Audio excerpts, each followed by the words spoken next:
Happy Friday, everyone.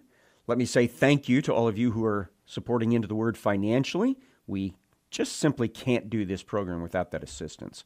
So if there's anyone else out there that would like to help in that area, it's easy enough to do.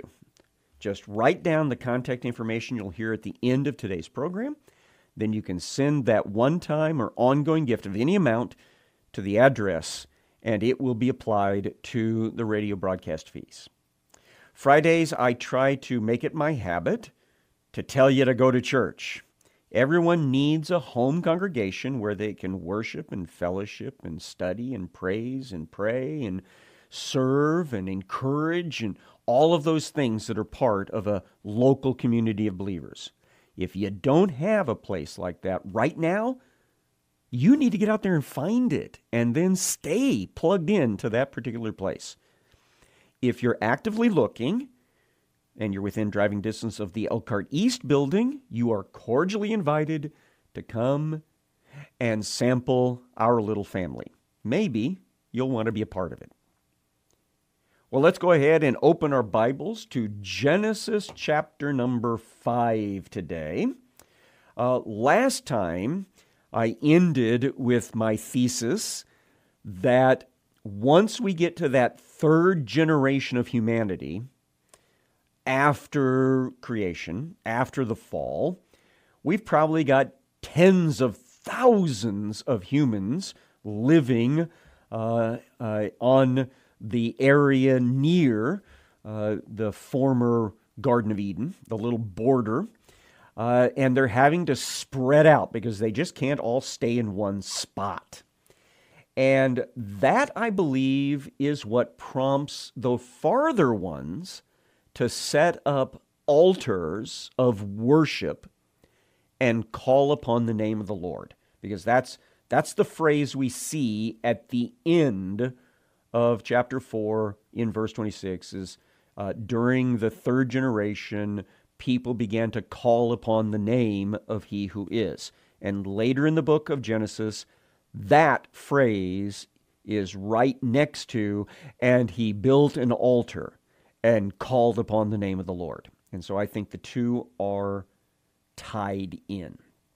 Now, Genesis chapter 5 starts with this little phrase, "This is the book of the generations of Adam."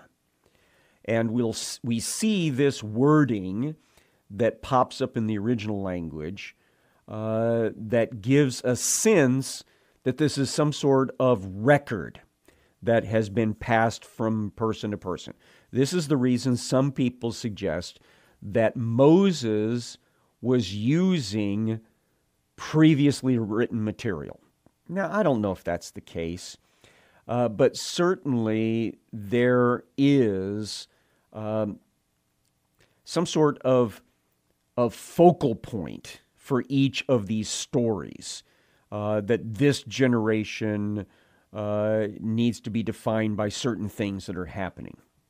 And so in this particular focal point, we are told that when God created man, He made him in the likeness of God. So that goes back to the very beginning of the story.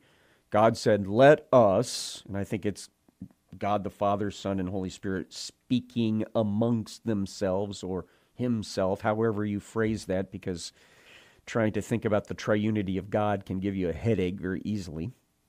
That He said, "Let us make man in our own image, in our own likeness," and male and female. He created them in His likeness. Not some sort of physical form, but rather the character of God, the love of good, and the curiosity and the desire to invent and create and explore. All of that seems to be part of the image and likeness of God. So verse number 2, male and female, He created them. He blessed them and named them man, or Adam. Now, we usually think of that as the male in this story, but it is also the overarching name for mankind or humanity. when they were created. And then we start having this genealogical list, a chart that includes some numbers regarding to ages at the birth of a child and ages at death. And this is the information that is used in order to make these dating charts that help us come up with an idea of when creation took place, when was the flood, and when was the Tower of Babel, and things of that nature, because those are related to certain people in this list. And as I shared with you already, there is a distinct difference, variation, between the numbers in the Masoretic text, which is what most of our English versions use in the book of Genesis to assign these numbers, and the Alexandrian Septuagint, which is the Greek text, the text that was pretty much used by the first century church. And it is a significant variation between the two. And I always prefer the Septuagint. And my reasons for that are as follows. Well, first of all, the church used the Septuagint. They preferred it. Second, in a weird twist, the Septuagint represents an older form of the Hebrew text, because the Septuagint represents the Hebrew text in the 3rd century BC, 300 years before Jesus and the apostles, whereas the Masoretic text is pretty much a medieval text of Hebrew. And the genealogical structure of births and deaths seems to be much more natural in the Septuagint and much more unnatural, stilted, confusing, I think, even in the Masoretic text.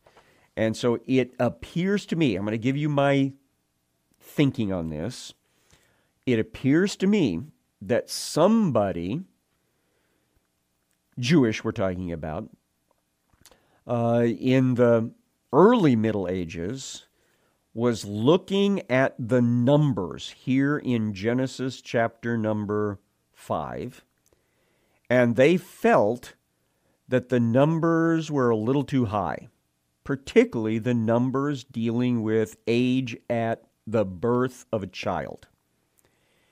And in most cases, it seems like they just simply dropped 100 from the number and adjusted it. And I think that's what threw the Masoretic text out of kilter and made it much more problematic.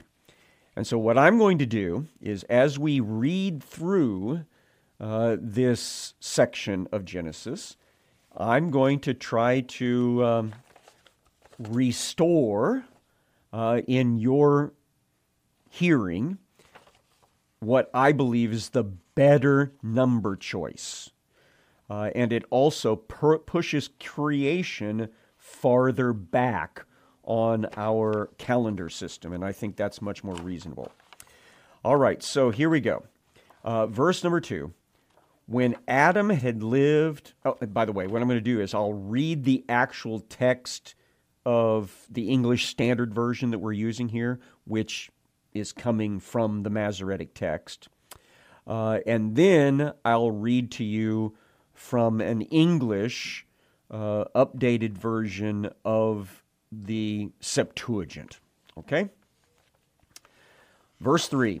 When Adam had lived 130 years, he fathered a son in his own likeness, after his image, and named him Seth.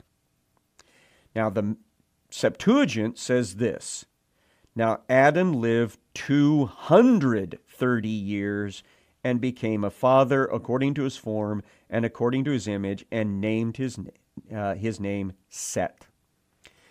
So you can see there's 100 years variation there. And I believe the 230-year mark is the better mark. And so that's the reason I've been telling you that I think the story of Cain and Abel took place in year 229 of creation, because Seth was born the following year. And Eve named him as kind of a replacement for the late Abel. Verse number 4 says, the days of Adam after he fathered Seth were 800 years, and he had other sons and daughters. And thus all the days that Adam lived were 930 years. Now in the Septuagint text, it's 700 years, and then the final number is 930, just like it is in the Masoretic. Now the focal point here that I want to mention, and we'll see this in all the others, is that there's a lot more kids than just the named ones. A bunch more. And we know, more than likely, from the evidence of these chronologies, that the couples started having their kids somewhere in their early 100s. And then they kept having kids up through their early 500s. Now, why the 500 mark? Because when Noah is mentioned, his last 3 sons that are still living at home are mentioned as coming right around his 500th year. And so that seems to mean that kids were born during the 100s, 200s, 300s, 400s, and then maybe the beginning of the 500s of these couples' lives. So a little over 400 years of childbearing, child rearing. You can produce a lot of kids, especially if you throw some twins in there.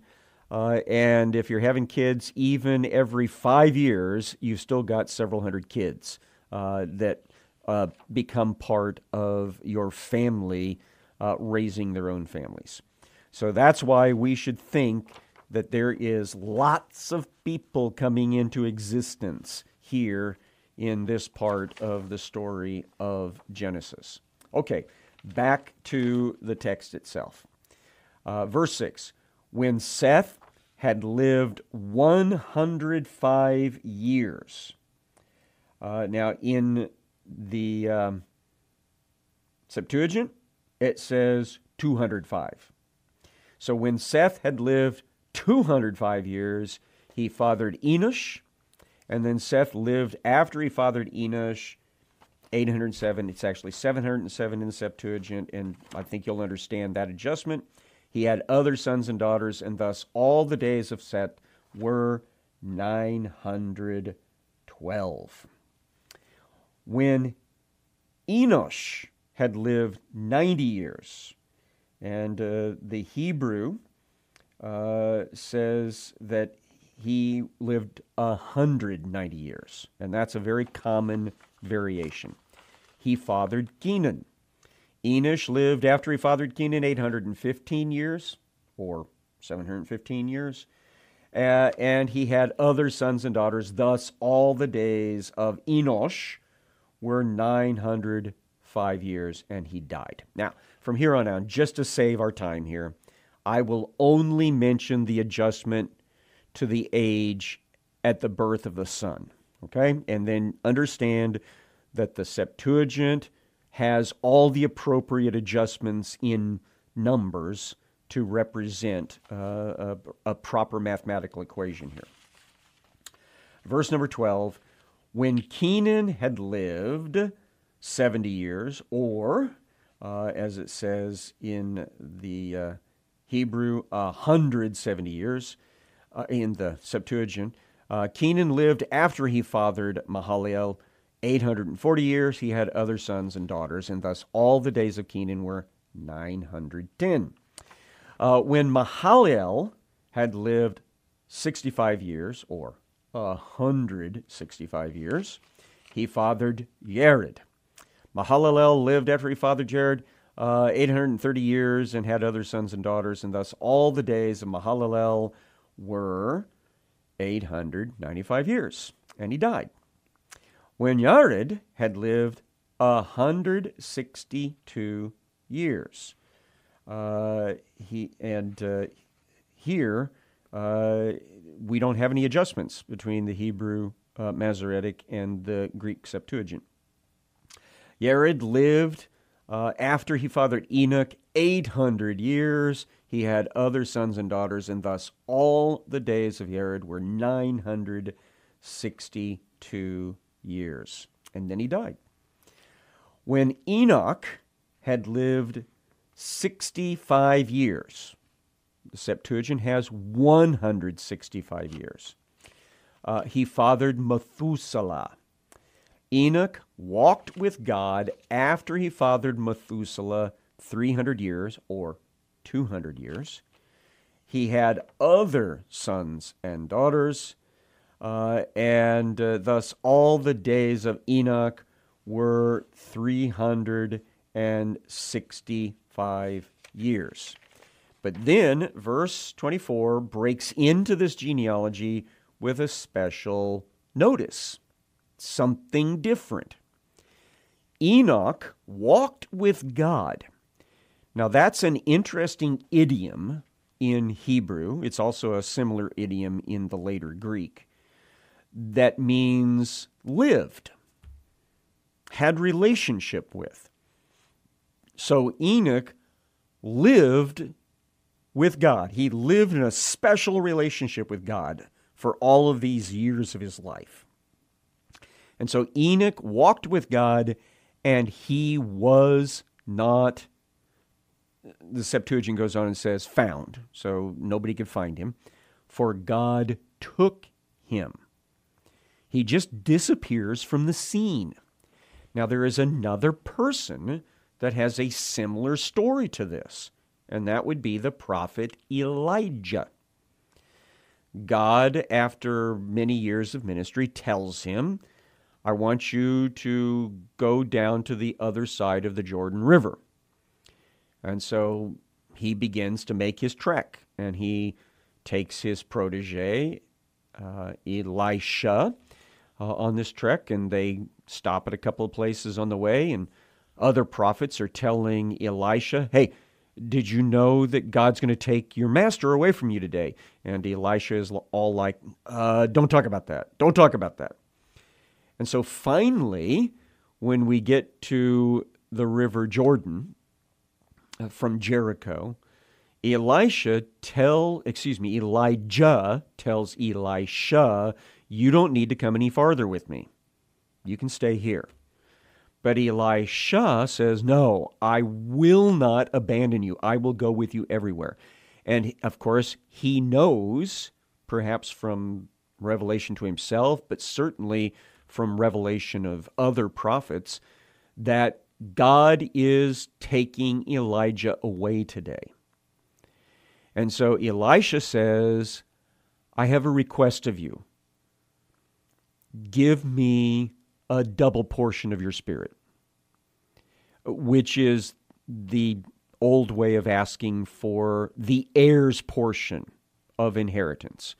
In any family, whatever number of sons there were, the inheritance was divided up into that number plus one more. And the heir, the oldest son, would get the double portion. So this is just a reference to the heir. So he's asking, please, I want to be your heir. I want to be your replacement. They were not physically related, but they were spiritually related. And Elijah's response was, that's not mine to give. But if you see me leave, then, yeah, you're going to get it. And so you know the rest of the story if you've been a Christian for any time at all, any good time at all. They come to the Jordan River. Elijah takes off his mantle, which is not just simply to keep him warm or to use as his blanket at night or pillow or whatever. It is also a symbol of his authority. So he takes it off, he rolls it up, and he slaps the water of the Jordan with it, and the Jordan River divides, just like it did many hundreds years previous when the Israeli people came across at this very point. And then the two men, the two prophets, walk across the Jordan bottom on dry land to the other side. And on the other side, after the Jordan's collapsed back in on itself, the fire of God, the glory of God appears with chariots of God, angelic chariots. And this separates Elisha from Elijah, and Elijah is caught up into the sky, away from him. And on the way, down comes the mantle and drops at the feet of Elisha. And that was the indicator that, yes, he was now the heir of Elijah's prophetic ministry. And then from there, he starts acting in that fashion. But interestingly enough, when he gets back, some of the people said, well, let's send a search party out. And Elisha's response was, you don't need to because you won't find him, but if you must, go ahead. And so they search and they search and search. I think it's for 3 days. They find nothing. And Elisha says, I told you wouldn't find him. Now, why did I go into that long story? Because of the wording there. They searched for Elijah, but did not find him. Well, that's the wording here, is that Enoch walked with God. He was not found, for God took him. So Enoch is the first prophet, because we know he's a prophet, because his prophetic work appears in the New Testament book of Jude. But so was Elijah, and these two prophets were both taken away. They did not experience physical death during their birth time period. Now, I stress that because I am of the opinion, and offer it to you as such, as an opinion. I am of the opinion that God grabbed both of these guys out of their times and pulled them forward through the time stream to the day of the Lord. Because I believe these two guys, Enoch from before the flood and Elijah after the flood, I believe they're the two witnesses in the book of Revelation during the final 3.5 years. And of course, at the end of their 1,260-day ministry, both of those prophets die for their faith. So, I think this is the beginning of that story that finishes in the book of Revelation. Now, verse 25 in Genesis 5. When Methuselah had lived 187 years, which is another one that is exactly the same between both Masoretic and Septuagint, he fathered Lamech.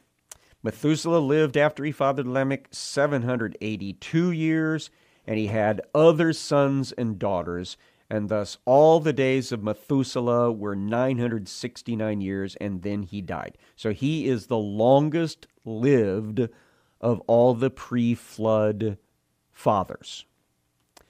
When Lamech had lived 182 years, now weirdly enough, it's 188 in the Septuagint at this point. He fathered a son, and he called his name Noah, saying, out of the ground that he who is has cursed, this one shall bring us relief.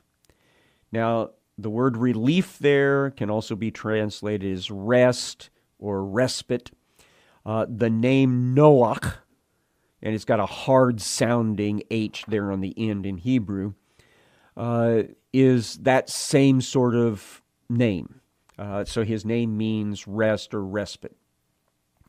And so Lamech makes a prophecy about this son of his, that something big is going to happen because of him. So he's going to bring us relief or respite from our work and from the painful toil of our hands. Now, his father apparently did not understand what this was going to be about. We know, because of 2020 hindsight, that it was the flood. That God basically gave respite to the earth of all the sin that had been brought upon it by the descendants of Adam and Eve over these couple millennia, because it's going to be almost, it'll be a little over 2,000 years by the time the flood comes after the creation. But now we have Noah on the scene. Noah is generation 10. And so he is the second to last generation born before the flood. Verse number 31, thus all the days of Lamech were 770 years, and he died. It's actually 753 in the Septuagint. And then kind of setting ourselves up for the next part of the story that's coming soon. After Noah was 500 years old, Noah fathered Shem, Ham, and Japheth. Now we'll discover later that he's actually 502 when he gives birth to Shem. So 500 here is a rough rounding number for how old he was when these three last sons were born to him and his wife before they start getting ready for the flood. Well, mark your place right there and have a great weekend, and then come back next Monday and we'll get back into the Word.